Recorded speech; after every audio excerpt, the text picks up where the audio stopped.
Bao số đây là tàu khné sống vào cùng một kênh channel YouTube j'aime le partage. Channel YouTube j'aime le partageគឺមានគោលបំណងចែករំលែកចំណេះដឹងភាសាបារាំងទៅកាន់អ្នកទាំងអស់គ្នាថ្ងៃនេះគឺខ្ញុំមានវីដេអូថ្មីមួយទៀតហើយដែលយើងនឹងសិក្សាទៅលើពាក្យចំនួន2ម៉ាត់ទេហើយប៉ុន្តែពាក្យនេះគឺពេញនិយមប្រើណាស់ទៅណាក៏លឺដែរហើយភាគច្រើននៅពេលយើងរៀនភាសាបារាំងហ្នឹងគឺលឺងាកលឺណាអូខេពាក្យទី1គឺsir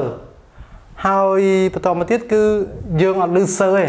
ភាគច្រើនគឺយើងលឺបែបនេះ sa គឺលឺច្រើនមែនតើណាច្រើន c'est un c'est une អូច្រើនណាស់ណាអូខេ c'est intéressant ហើយពាក្យមួយទៀតគឺយើងនិយមលឺដែរឧស្សាហ៍លឺដែរគឺ sa អូខេប៉ុន្តែអត់ដឹងថាមានន័យថាម៉េចទេឥឡូវខ្ញុំនឹងបង្ហាញអ្នកទាំងអស់គ្នាថាវាមានន័យយ៉ាងដូចម្ដេចណាសូមមើលអូខេសូមមើលទីហោ On dit que le meilleur chocolat c'est le chocolat suisse អូខេយើងមាន c'est គេថាសូកូឡាដែលល្អជាងគេដែលឆ្ងាញ់ជាងគេគឺសូកូឡារបស់ប្រទេស Swiss អូខេអញ្ចឹងសូមមើលទីហោពេលខ្លះយើងប្រើ sir ហ្នឹងឬក៏វាទៅជា sa ហ្នឹងនៅពេលដែលវាបូកជាមួយនឹងកិច្ចសព្ទ être តោះនេះ sa ហ្នឹងគឺមកពីអញ្ចឹងតែពិតគឺ a នេះ sir ទេហើយ a នេះគឺអញ្ចឹងវាទៅជា sa វាទៅជាខាងលើហ្នឹងហើយ a នេះគឺកិច្ចសព្ទ être a នេះគឺ être អញ្ចឹងគេថាយើងយកកិច្ចសព្ទ être ហ្នឹងបូកជាមួយនឹងនាម pronom សព្វនាមគុណនាម infinitive កិច្ចសព្ទដើមអីចឹងមកមានន័យច្រើនណាស់អូខេសូមមើល c'est un scandale នៅពេលនេះគឺយើងស្មើនឹង sa បូកជាមួយនឹងនាម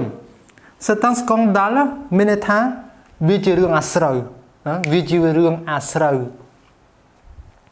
c'est toi qui m'a téléphoné hier អូខេ sa ទៀតណាតោះនេះឃើញ sa c'est toi qui m'a téléphoné hier តើឯងមែនទេអ្នកដែលទូរស័ព្ទមកខ្ញុំកាលពីម្សិលមិញហ្នឹងមានន័យបែបហ្នឹង c'est intéressant គួរចាប់អារម្មណ៍ le français មានន័យថាម៉េចភាសាបារាំងហ្នឹងគឺគួរចាប់អារម្មណ៍អូខេ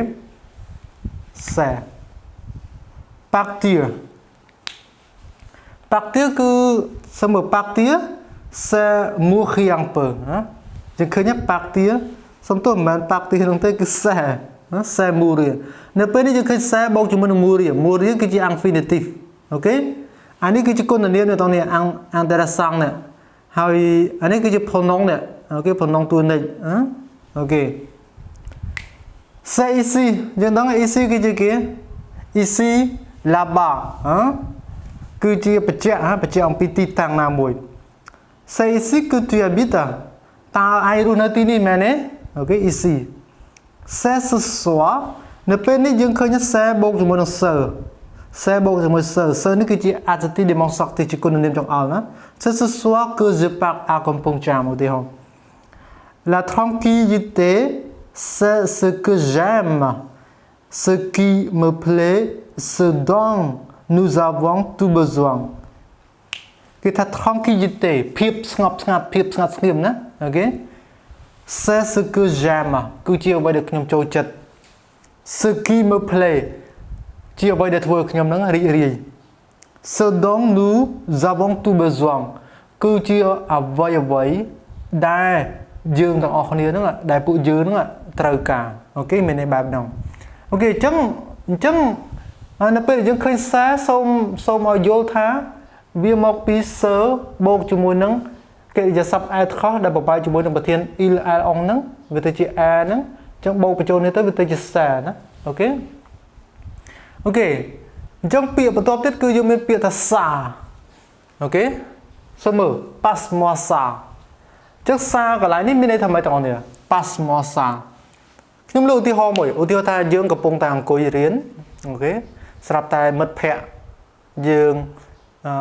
ខ្ចីទឹកលុបអីចឹងទៅអូខេគាត់និយាយថា passe-moi ça មកហុចអានោះខ្ញុំបន្តិចមកអញ្ចឹង sa កន្លែងនេះគឺជា objet គឺជា objet នេះមានថាសម្ភារៈរបស់របរអញ្ចឹងបងប្អូនប្រើប្រាស់អញ្ចឹងទៅណា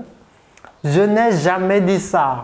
តើនេះ je n'ai jamais dit ça សារកន្លែងនេះគឺអីគេបងប្អូនសារកន្លែងហ្នឹងគឺម៉ូវាស្មើនឹងម៉ូអូខេ clear នេះយើងប្រែថា je n'ai jamais dit ça ខ្ញុំមិនដែលនិយាយពាក្យទាំងហ្នឹងទេអូខេ je n'ai jamais dit ça អូខេមានន័យបែបហ្នឹង j'ai arrêté la gymnastique et ça me manque ចុះសារកន្លែងនេះចំនួនអីគេបងប្អូនសារកន្លែងនេះគឺចំនួននេះ la gymnastique អូខេខ្ញុំបានឈប់ពីអាការទៅលេងកីឡាលេងអីចឹងហើយអញ្ចឹងវាធ្វើឲ្យខ្ញុំនឹកវាអញ្ចឹងសារកន្លែងហ្នឹងគឺចំនួនអី la gymnastique តោះនេះនៅពេលដែលស្ដាប់ខ្ញុំទៅឮតែខ្ញុំនិយាយតែពាក្យចំនួនវាត្រូវតែចំនួនដោយសារតែយើងនិយាយអំពី pronom សព្វនាមវាចំនួនឲ្យនាមមែនទេ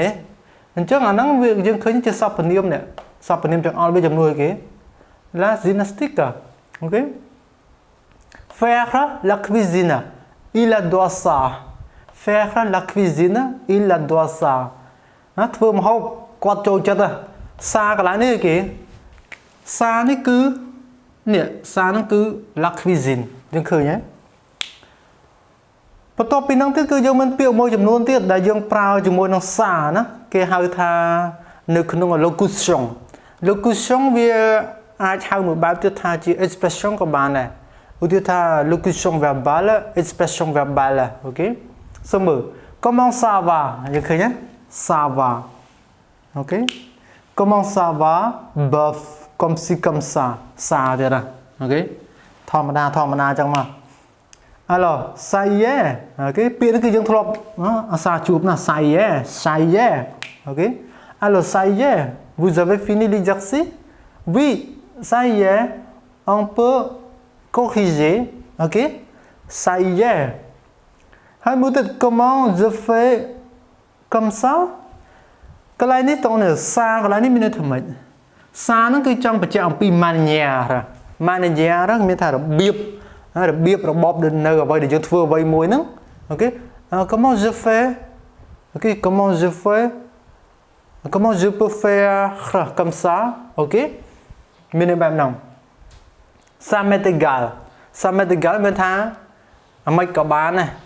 អាម៉េចក៏បានដែរសម្រាប់ខ្ញុំមួយណាក៏បានដែរឧទាហរណ៍ថាគេបបួលទៅដើរលេងម្នាក់ចង់បបួលទៅសមុទ្រម្នាក់ទៀតចង់បបួលទៅភូមិភាគឦសានទៅខាងប្រៃភ្នំអញ្ចឹងមកអញ្ចឹងយើងនោះជាអ្នកដែលត្រូវបានគេបបួលហ្នឹងយើងថា ça m'est égal ខ្ញុំមួយណាក៏បានដែរទៅលិចក៏បានទៅកើតក៏បានជើងក៏បានត្បូងក៏បានសមុទ្រក៏បានទៅភ្នំក៏បានដែរ ça m'est égal អូខេមានថាមួយណាក៏បានដែរហើយមួយទៀត Saturday នេះគឺមានន័យថាឯងយល់យ៉ាងម៉េចដែរឯងចង់អត់អូខេឧទាហរណ៍ថា Saturday si on veut aller au marché ឯងចង់ទៅអត់បើមិនយើងទៅផ្សារទៅអីចឹងទៅអូខេមានបែបហ្នឹងអញ្ចឹងខ្ញុំសង្ឃឹមថាវាអត់មានអីច្រើនក្រៅពីនេះទេគឺអាចឲ្យអ្នកទាំងនេះយល់បានហើយណាចំពោះសេហើយនិងសាដើម្បីថាទៅថ្ងៃមុខទៅនៅពេលដែលអ្នកទាំងនេះរៀនអំពី pronom COD ឧទាហរណ៍ថាយើងនិយាយអំពីម្ហូបអីចឹងណាឧទាហរណ៍ថា j'aime la soupe អូខេខ្ញុំចូលចិត្តស៊ុបអីចឹងមកបន្ទាប់មកម្នាក់ទៀតគាត់និយាយថា j'aime ça អូខេយើងមិនអាចជំនួស pronom COD ឡានៅកន្លែងហ្នឹងបានទេពីព្រោះវាជាមុខម្ហូបណាអូខេ j'aime ça អូខេបាទទាំងអស់គ្នាណាវីដេអូយើងគឺមកដល់ទីបញ្ចប់ហើយខ្ញុំសង្ឃឹមថាអ្នកទាំងនេះយល់បានខ្លះហើយបើសិនជាអ្នកទាំងនេះយល់ថាវីដេអូនេះមានសារៈប្រយោជន៍សូមជួយចុច Subscribe ចែករំលែកឲ្យបានច្រើនណាហើយយើងជួបគ្នាវីដេអូក្រោយៗទៀត Merci beaucoup au revoir